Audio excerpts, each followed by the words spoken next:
ताकत भी बड़ी है। हाँ, ताकत बड़ी है, लेकिन अब ये बड़ी है, लेकिन सवाल ये है लक्ष्मी की इस बार्गेनिंग पावर बन गए ना। अगर देखिए आप, अगर उस वैसे आप देखें क्षेत्रीयवाद पार्टियों में देखें तो चौथे नंबर की पार्टी है। कैसे चौथे नंबर पे? आप बीजेपी क्षेत्रीय पार्टियों की बात कर रही हो। हाँ, क्षेत्रीय पार्टियों में देखें तो जेडीयू पहले नंबर पर रही, दूसरे पे आरजेडी इस बार पहुंच गई, तीसरे पे एलजेपी ही नजर आ रही आ गई। लेकिन इस 22 सीट का वो क्या उपयोग करेंगे, ये भी सवाल है। देखिए 2000 का चुनाव मुझे याद है, जब 29 सीटें मिली थी, 28-29 सीटें चिराग पासवान को। ये किया है कि 29 सीटें ली हैं, लेकिन नहीं, लेकिन इसकी बार्गेनिंग पावर कहां लेके जाएंगे? बिना नीतीश कुमार के कहीं कुछ नहीं होगा। मंत्रिमंडल में नजर आएगी ताकत। हाँ, आ भी सकती है, नहीं भी आ सकती है, मतलब आएगी तो जरूर, लेकिन वो आप बार्गेन करके अपने मनचाहे पद नहीं ले सकते। चेहरा भी देखेंगे, नहीं, कोई सवाल नहीं पैदा होता, नहीं होता। दोनों बीजेपी से नहीं, बीजेपी से तो मिलेगा, लेकिन एलजेपी से तो कोई सवाल नहीं पैदा होता। और नीतीश देंगे भी नहीं। नीतीश कुमार खुद सक्षम है, बीजेपी और नीतीश दोनों मिलाकर ही सरकार बना रहे हैं, तो एलजेपी की उनको उतनी जरूरत है भी नहीं।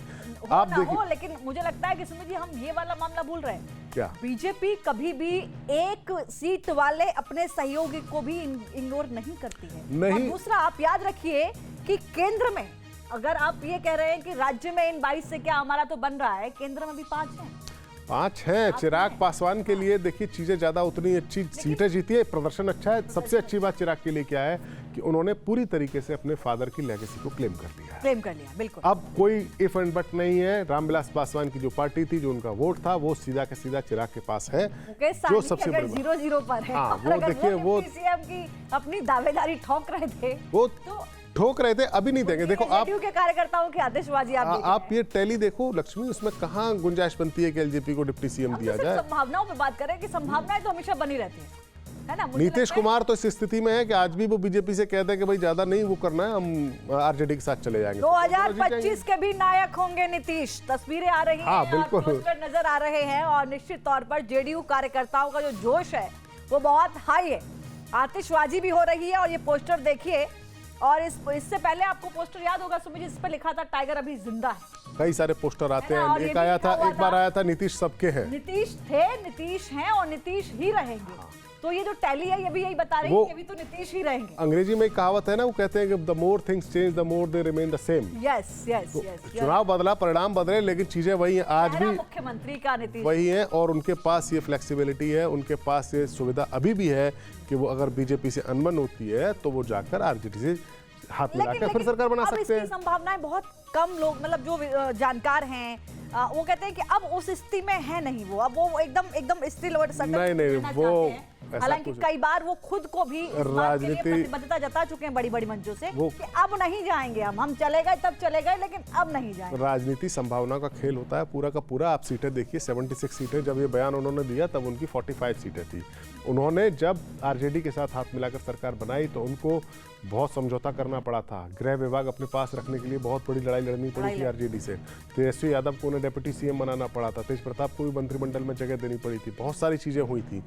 अब उनके पास जो रियल विनर अगर इस चुनाव का कोई है, नीतीश कुमार हो सकता है। बीजेपी अभी जो टैली है, 84 बीजेपी और 75 जेडीयू, यही टैली रहे, और जेडीयू दूसरे नंबर की पार्टी भी रहे, और हो सकता है 22 से ज्यादा 25 हो जाए एलजेपी। लेकिन रियल विनर इस पूरे चुनाव का अगर कोई है तो वो नीतीश कुमार है। वो भी क्योंकि उनको इतना अंडर एस्टिमेट किया गया, उनके बारे में जो बयान दिए गए, उनकी सेहत के बारे में बात की गई, उनके पॉलिटिकल फ्यूचर के बारे में प्रशांत किशोर जैसे, जो कि एक चुनावों के राजनीति के अच्छे जानकार माने जाते हैं, नेता अच्छे नहीं निकले, वो अलग बात है, लेकिन कहा कि कहा आ रहा है, ये मुझे लग रहा है कि आप इसको टैली को जोड़ेंगे तो आपको लगेगा कि मतलब बहुत आगे है बहुमत से। तो भाई और क्या, बहुत आगे है। 122 की जरूरत थी, 180-90 के आसपास तो आप पहुंच रहे हैं। इसका असर दिखेगा इस चुनाव का, इसका असर दिखेगा राज्यसभा में, बिल्कुल दिखेगा। असर दिखेगा राज्यसभा में। पिछली बार 75-76 सीटें लेकर आई थी आरजेडी, तो अच्छे सदस्य उन्होंने भेजे थे अपने राज्यसभा में। इसका असर केवल यही नहीं दिखेगा, इसका असर आरजेडी के भीतर बहुत ज्यादा दिखेगा। वहां विरासत की जंग शुरू हो जाएगी। सब कुछ तेजस्वी ने अपने साथ डिसाइड किया। संजय यादव का नाम लेकर खूब आरोप लगाए तेज प्रताप ने। तो जयचंद का मतलब ही क्या था? जब हम कहते हैं जयचंद का मतलब ही क्या था? आरोप तो यहाँ तक लगने लगे, हालांकि आधिकारिक तौर पर नहीं, लेकिन हालात हमने ये भी आरोप देखे कि परिवार वालों को भी मिलने की अनुमति लेनी पड़ती तेजस्वी यादव से। ये तो आरोप ही थे, लेकिन असली बात यह कि सारी रणनीति वही बना रहे तेजस्वी यादव बना रहे थे। तेजस्वी यादव का नाम था और कहा जाता था कि पीछे संजय यादव है। अब क्या होगा आपकी रणनीति, आपको फ्री हैंड मिला, आपने तेज प्रताप को फैमिली से और पार्टी दोनों से बाहर किया, मन मुताबिक सीटें बांटी, मन मुताबिक सीटों पर कैंडिडेट खड़े किए, टिकट बांटी। क्या हुआ नतीजा? आपके चुनाव में फुल फ्लेजेड इलेक्शन आपके चुनाव में लड़ा गया, और वो भी तब जबकि परिवार के भीतर खाली अकेले आप ही पॉलिटिकली एक्टिव सदस्य नहीं है, उसके भीतर तेज प्रताप भी पॉलिटिकली एक्टिव है, मीसा भारती पॉलिटिकल एक्टिव है, रोहिणी आचार्य भी है। तो फिर हाँ, सबको साइडलाइन किया गया, सबको साइडलाइन किया गया। एक फेस इमेज जो बनाई गई वो तेजस्वी यादव की ऐसी बनाई गई कि फर्स्ट चेहरा और लास्ट चेहरा। आरजेडी मतलब तेजस्वी यादव मतलब आरजेडी। यस, पिछले इलेक्शन में अच्छा प्रदर्शन था, 2020 में तो लगा था कि तेजस्वी ने लेगेसी को क्लेम कर लिया है, लेकिन इस बार तो वो पूरी तरीके से बिखर गई। की ओर से क्या कुछ कहा जा रहा है? क्या लगता है ये विजय जो है ये किसको समर्पित करना चाहते हैं आप? ये बिहार की जनता को समर्पित है कि बिहार की जनता को जो चाहिए था वो बिहार की जनता को मिल गया। सारे लोग इसी के इंतजार में थे कि कैसे रिजल्ट निकले, और देखिए नमो नमो हो रहा है अभी। कितनी बड़ी विजय है ये? कितनी बड़ी? ये बहुत बड़ी विजय है। ये किसकी विजय है? सच्चाई की विजय है। सच्चाई की विजय है।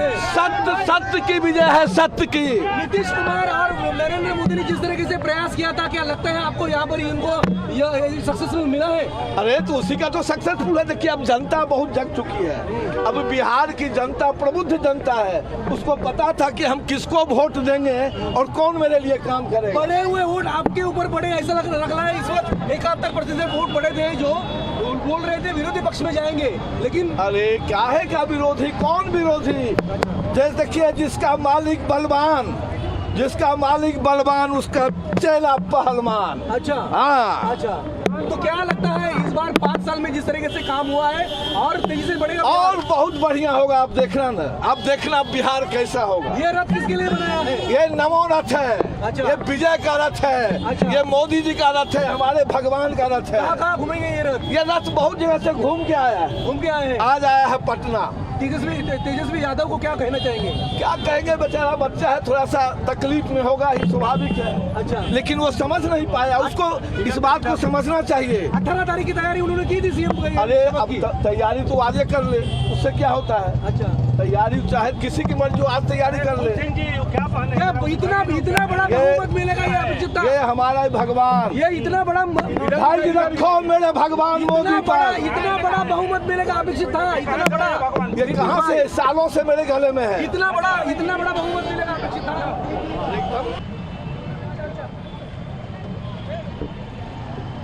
तो ये पूरा जीत का श्रेय जो है वो देखिए दिया जा रहा है एनडीए को, और उसमें प्रधानमंत्री नरेंद्र मोदी का चेहरा निश्चित तौर पर रहेगा, चूंकि जब भी उन्होंने भी पूरी कमान संभाली सुमित जी, हमने देखा कि बड़ी रैलियां की, बड़े रोड शो किए और सीधा हमला आरजेडी पर रहा।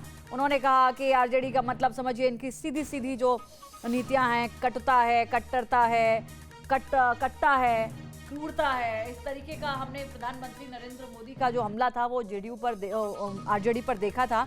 और अमित शाह जी जब रैली को संबोधित कर रहे थे तो उन्होंने भी कहा कि अगर सरकार बनती है आरजेडी की तो एक नया विभाग वसूली का बनाएंगे तेजस्वी यादव। तो निश्चित तौर पर एक पूरा मुखर होकर और पूरी आप कह सकते हैं कि जोश के साथ और पूरी क्षमता के साथ जो है ये चुनाव भारतीय जनता पार्टी और जेडीयू और तमाम दलों ने मिलकर लड़ा, और उसका नतीजा भी देखिए यहाँ पर नजर आ रहा है। इसीलिए ये सवाल भी उठता है इस रैली को देखते हुए कि जो एकता का, जैसे मैं पहले भी जिक्र कर रही थी आपसे, कि जो एकता जेडीयू गठबंधन में अब उनके जो सहयोगी दल थे उनमें नजर आई, वो कहीं ना कहीं यहाँ पर नहीं नजर आ रही थी। मुकेश सहनी थे, वो अपनी तरफ नाराज थे। उनका ये था कि पहले घोषित कर दीजिए डिप्टी सीएम, मुझे बनना ही बनना है। घोषित भी हो गए, लेकिन अब 0-0 सिमटे हुए हैं। तो मामला ये था कि वो जो एक मैसेज जनता तक पहुंचना चाहिए था वो शायद नहीं पहुंचा पाए। देखिए यही तो इलेक्शन है। इलेक्शन से पहले जो लोग जो लगता है कि बहुत बड़े उस पर सवार हैं, उनको अपने ऊपर बहुत भरोसा है। मुकेश सहनी ब्लैकमेल कर रहे थे एक तरीके से इंडिया गठबंधन को कि आप मुझे बनाइए डिप्टी सीएम का फेस। कभी देखा है आपने इलेक्शन में, विधानसभा चुनाव में गठबंधन होता है तो सीएम फेस का ऐलान भी नहीं होता, लेकिन चलिए सीएम फेस का ऐलान उन्होंने स्पेशली अपने आप को डिप्टी सीएम का फेस ऐलान कराया, और आपके पास एक सीट नहीं है। मतलब पिछली बार भी उनके जो 3-4 विधायक जीते थे वो बीजेपी में शामिल हो गए, लेकिन जीते तो थे कम से कम। इस बार तो उनके पास फेस ही नहीं है, मतलब एक सीट नहीं है उनके पास। ये कुछ जो आंकड़े सामने आ रहे हैं, नालंदा से श्रवण कुमार आगे चल रहे हैं। ये गृह क्षेत्र है मुख्यमंत्री नीतीश कुमार का, और हमेशा से यहाँ पर एक बड़ा अच्छा परफॉर्म जेडीयू ने किया है। इस बार का क्या रहेगा वो आपको दिखाएंगे। क्षेत्रवार नतीजे का मैं सुमित जी एक बार जिक्र करना चाहूंगी। मगध में जो सीटें, मगध पटना की 47 सीटें हैं, इसमें जो आंकड़े इस वक्त हम देख रहे हैं, इसमें क्या फैक्टर आपको नजर आ रहा है एनडीए के लिए?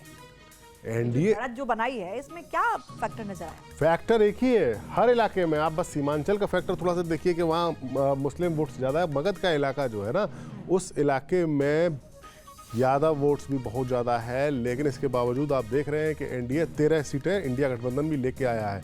लेकिन वो जो फैक्टर आया महिला वोटर वाला, वो थ्रू आउट पूरे बिहार में फ्रॉम ईस्ट टू वेस्ट पूरा उसने काम किया है।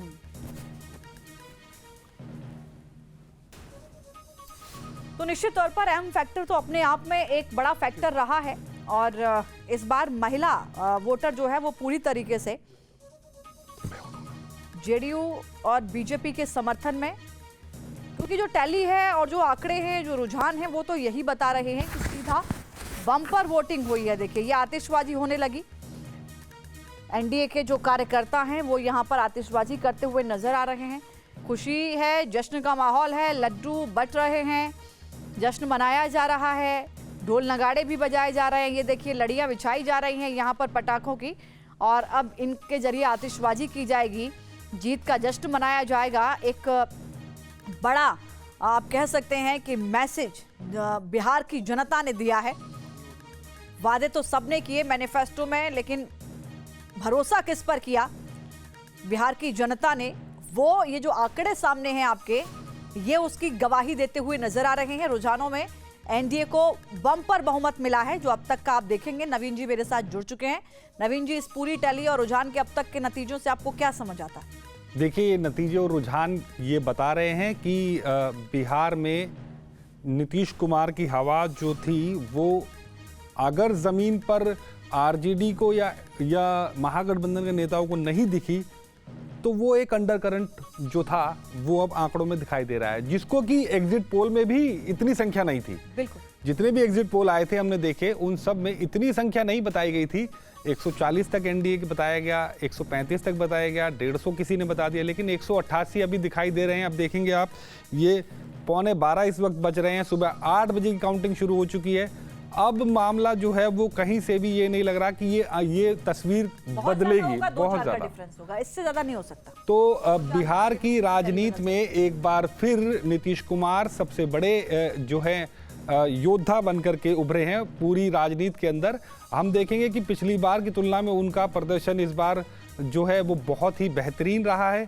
45 सीटों से पिछली बार जो है उन्हें संतोष करना पड़ा था, जिसके कई सारे कारण बताए गए राजनीतिक गलियारों में। एक कारण चिराग पासवान भी थे, और इस बार जब सारे लोग साथ मिलकर लड़े, चिराग पासवान, हम और उपेंद्र कुशवाहा, बीजेपी और जेडीयू, तब ये आंकड़े जो दिखाई दे रहे हैं 190 के करीब एनडीए जो है वो पहुंचता दिख रहा है। और जेडीयू 75 सीट पर है और एनडीए और बीजेपी, माफ कीजिएगा, 85 सीट पर है। वहीं इंडिया गठबंधन की हालत इतनी ज्यादा खराब है जिसका कि किसी को अंदाजा भी नहीं था। शायद एग्जिट पोल में भी इतने खराब आंकड़े नहीं थे। राइट, लेकिन मैं आपसे ये भी समझना चाह रही हूँ कि जो आंकड़े हम इस वक्त देख रहे हैं, ये तो सीधे तौर पर बता रहे हैं कि लोग कह रहे थे कि नहीं 20 साल की एंटी इनकम्बेंसी होगी, जो बम्पर वोटिंग जब पड़ता है तो सरकार बदलती है और बदलाव के लिए वोट पड़ता है। हालांकि ये हमने 2000 से लेकर 2005 से लेकर अब तक हमने देखा है कि वोट प्रतिशत तो हर 5 साल में जब वोटिंग होती है तो बढ़ता है, लेकिन मुख्यमंत्री नीतीश कुमार ही रहते हैं। इस बार भी वोट प्रतिशत तो बढ़ा, लेकिन वो एंटी इनकम्बेंसी नहीं, टैली ये बता रही है कि प्रो इनकम्बेंसी में पड़ा।